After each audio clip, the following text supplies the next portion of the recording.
Hello दोस्तों, तो यहाँ पर आप लोगों के लिए एक बहुत ही इंपॉर्टेंट अनाउंसमेंट है। अगर इस वीडियो को मिस करते हैं तो कहीं ना कहीं क्या पता आप एग्ज़ाम भी ना दे पाएँ, इतनी ज़रूरी है। यहाँ पर रेलवे ने एक नोटिस जारी किया है। नोटिस में क्या लिखा है उन्होंने, वो सुनिए।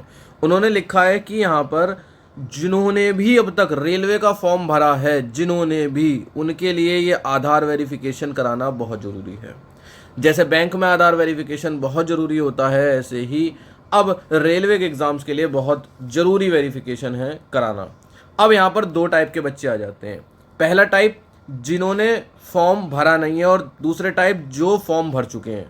अब बहुत सारे आप में से होंगे जिन्होंने रेलवे का कोई सा ना कोई सा फॉर्म भरा होगा, ठीक है, यानी आप भर चुके हैं उस फॉर्म को, ठीक है। तो अब आपको क्या करना है, और कुछ ऐसे होंगे जो अभी भरेंगे यानी फ्यूचर में भरेंगे, ठीक है। तो उनका तो वहीं पर ऑप्शन आएगा आधार लिंक का, ठीक है। इससे क्या होना है, इससे ये होना है कि जब आपकी एंट्री होगी जहां पर एग्जामिनेशन सेंटर में, वहां पर इससे आसानी हो जाएगी, चाहे वो फिर बायोमेट्रिक हो या फिर आपका वेरिफिकेशन हो। अब जो भर चुके हैं, जब उनकी आईडी का ऑप्शन आया होगा, आईडी का ऑप्शन आया होगा कि आईडी प्रूफ में क्या डालेंगे, तो यहाँ पर बहुत से बच्चों ने क्या भरा होगा, यहाँ पर कुछ बच्चों ने आधार भरा होगा, ठीक है, उनको कुछ नहीं करना है। पर कुछ बच्चों ने यहाँ पर पैन भर दिया होगा, कुछ बच्चों ने यहाँ पर ड्राइविंग लाइसेंस भर दिया होगा, कुछ बच्चों ने यहाँ पर कोई अदर चीज़ भर दी होगी। तो जिन बच्चों ने पहले फॉर्म भर दिया था और उन्होंने आधार कार्ड के अलावा कुछ और भर दिया था, उन लोगों को फिर से लॉगिन करना है। आपको क्या करना है, आपने जो भी फॉर्म भरा, आपने एएलपी का फॉर्म भर दिया, या फिर आपने जेई का फॉर्म भर दिया, या फिर आपने टेक्नीशियन का फॉर्म भर दिया, इसके अलावा या फिर आपने पैरामेडिकल का फॉर्म भर दिया, आपने जो भी फॉर्म भर दिया, आपको क्या करना है, उसमें फिर से लॉगिन करना है। क्या करना है, लॉगिन करना है, वापस से जाना है और अपना आधार वेरिफिकेशन कराना है। अपना क्या कराना है, आधार वेरिफिकेशन कराना है, ठीक है, ये जरूरी है। अब जरा इनकी बात सुन लीजिए। पहले इन्होंने कहा है कि एप्लीकेंट्स एप्लीकेंट्स या candidates are advised to authenticate their identification through Aadhaar verification, कि इनके लिए जरूरी है, ये एडवाइस किया जाता है कि वो अपना आइडेंटिफिकेशन यानी पहचान आधार वेरिफिकेशन के थ्रू कराएं, ठीक है। इसके लिए सेंट्रलाइज्ड नोटिस निकाला जा रहा है सभी आरआरबी के लिए कि वो, इससे जब क्या होगा, जब आप आरआरबी में एप्लीकेशन में अपना आधार वेरिफिकेशन को कर लेंगे, इससे आपकी स्मूथ एंट्री यानी सही एंट्री होगी एग्जामिनेशन सेंटर में। वहां पर आपको परेशानी नहीं झेलनी पड़ेगी कि आपका फिंगरप्रिंट मैच नहीं कर रहा, या फिर मतलब आपको एग्ज़ाम देने में कुछ दिक्कत नहीं आएगी। बहुत बार ऐसा होता है चेकिंग में, कई बार मेरे जानने वालों का भी हुआ है, जब चेक होते हैं वहाँ पर, तो कई बार क्या होता है, फिंगरप्रिंट नहीं आता है, ठीक है, फिंगरप्रिंट नहीं आता, बायोमेट्रिक लेता ही नहीं है, ठीक। अब जो भी कारण रहा हो, जुकाम हो रखा है कल की ड्यूटी की वजह से, तो फिंगरप्रिंट नहीं आता या फिर कुछ मिसमैच होने लगता है, तो इन सब परेशानियों से बचने के लिए आपको इन्होंने कहा है आधार अपना वेरिफिकेशन कराएं। अब यहाँ पर आगे पढ़ लीजिए, दूसरा पॉइंट सबसे इंपॉर्टेंट है कि जिन्होंने भी आरआरबी रेलवे का एग्ज़ाम 2024 में भरा है, ठीक है, क्या डॉक्यूमेंट भरते हुए, आधार से कोई दूसरा, जैसे कि अपनी आईडी में उन्होंने ड्राइविंग लाइसेंस भर दिया हो, पासपोर्ट भर दिया हो, पैन कार्ड भर दिया हो, वोटर आईडी भर दिया हो, अगर इस तरह का आपने कुछ भरा है तो फिर आपको करना पड़ेगा आधार वेरिफिकेशन। इसके लिए आप लॉग इन करिए, ठीक है, rrbapply.gov.in। और हाँ, यहाँ पर इन्होंने एक चीज़ और कही है, ये आपकी कोई भी जानकारी सेव नहीं करेंगे आधार की, मतलब सुरक्षित रहेगी, सेव नहीं करेंगे, ठीक है।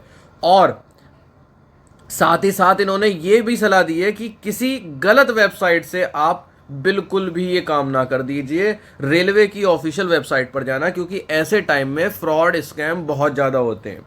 तो इन्होंने कहा कि आप रेलवे की ऑफिशियल वेबसाइट पर जाकर, जैसे यहाँ पर दे रखी है इन्होंने rrb.gov.in, सॉरी rrbapply.gov.in, ठीक है, इस पर जाकर आप कर सकते हैं, जो भी आपने फॉर्म भरा है वहाँ पर आप लॉग इन कर सकते हैं। वो आपका डेट ऑफ बर्थ या मोबाइल नंबर यही सब रहते हैं लॉगिन में, और फिर आपका ओटीपी आएगा और फिर आपके लिए ये सही हो जाएगा।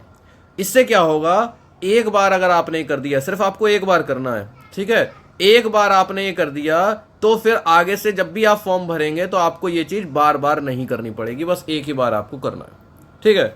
ये लिखा हुआ है इन्होंने, कुछ सेव नहीं करेंगे ये लोग। और यही कि किसी अनऑथराइज सोर्स से कुछ ना कर लें भाई, नहीं तो कभी आपके साथ स्कैम हो जाए। वेबसाइट ऑफ रेलवे की सही करें, अनऑथराइज से ना करें, ठीक है। यहाँ पर इन्होंने वार्निंग दे दी है कि भैया बिवेयर रहना, किसी गलत वेबसाइट पर मत चले जाना, ठीक है।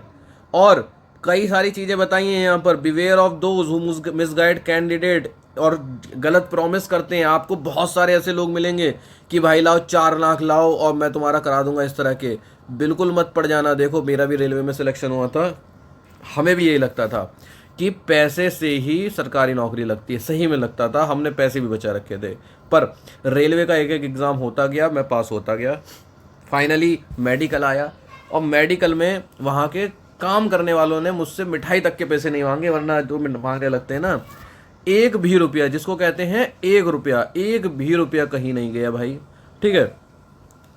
सच सच बताऊं तो कुछ जगहों पे ऐसा हुआ था, जैसे वो मेडिकल देने गए तो पास तो थे वो, तो वहाँ पे क्या करते हैं सफाई कर्मचारी वाले, वो रहते ही हैं ऐसे कि यार अरे भाई साहब मिठाई के पैसे दे दो, अरे मिठाई खिला दो, अरे कुछ खिला दो, इस तरह से होता है। पर वैसे आपसे कभी भी रिश्वत नहीं मांगी जाएगी, और अगर मांगता है तो भाई पड़ मत जाना चक्कर में, क्यों इससे आपके कैंडिडेचर को भी खतरा है कि भाई मान लीजिए आप पकड़े जाते हैं तो फिर आप भी एग्जाम नहीं दे पाएंगे आगे के। अच्छा, इसकी तैयारी के लिए दोस्तों, रेलवे की तैयारी के लिए मैं सबसे बेस्ट बुक्स बताता हूँ कौन सी, किरण पब्लिकेशन की।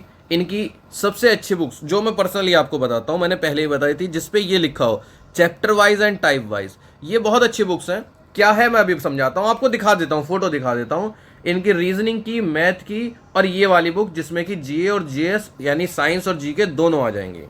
इसमें क्या किया हुआ है, एक तो सबसे पहले मैं आपको बुक के फीचर बता देता हूँ, फीचर, ठीक है, जो आपका काम आएगा, FEATURE, फीचर, एस भी लगेगा आगे, फीचर्स, फीचर्स बता देता हूँ, ठीक है।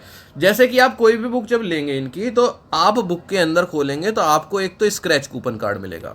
अब आप सोचेंगे इससे होगा क्या, इससे मिलेगा आपको फ्री टेस्ट सीरीज।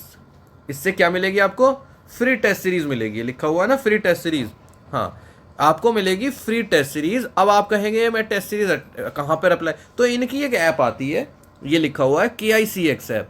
तो KICX ऐप में आप जाएंगे तो आपको काफ़ी चीज़ें वैसे भी फ्री मिलेगी, KICX।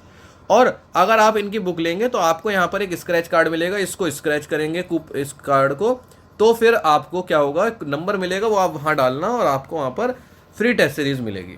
पहली बात, हर बुक के साथ ये हो गया, हर बुक के साथ।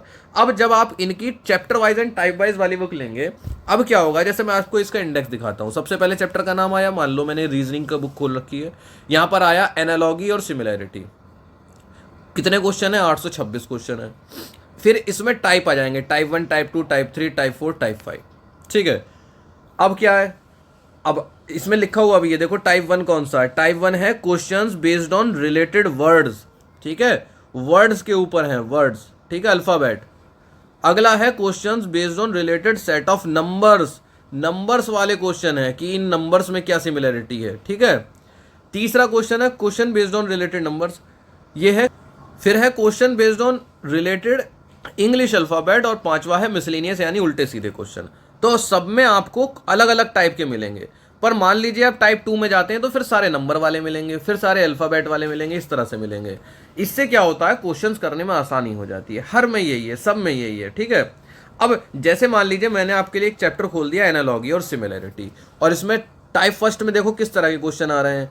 पैडी अगर फील्ड से रिलेटेड है तो स्टील किस से रिलेटेड होगा, म्यूजिक जिस तरह से ट्यून से रिलेटेड है, डिज़ाइन उस तरह से किस से रिलेटेड होगा, अल्फ़ाबेट लेटर से रिलेटेड है तो नेकलेस किस से रिलेटेड होगा। इस तरह के शब्द आ रहे हैं, और आपने देखा भी होगा ऐसे एग्जाम में सवाल आते हुए, ठीक है, ठीक है। अब अगला टाइप 2, इन्होंने कहा 21, 38, 55, तो अगला नंबर के अगले 3 नंबर क्या होंगे, ठीक है।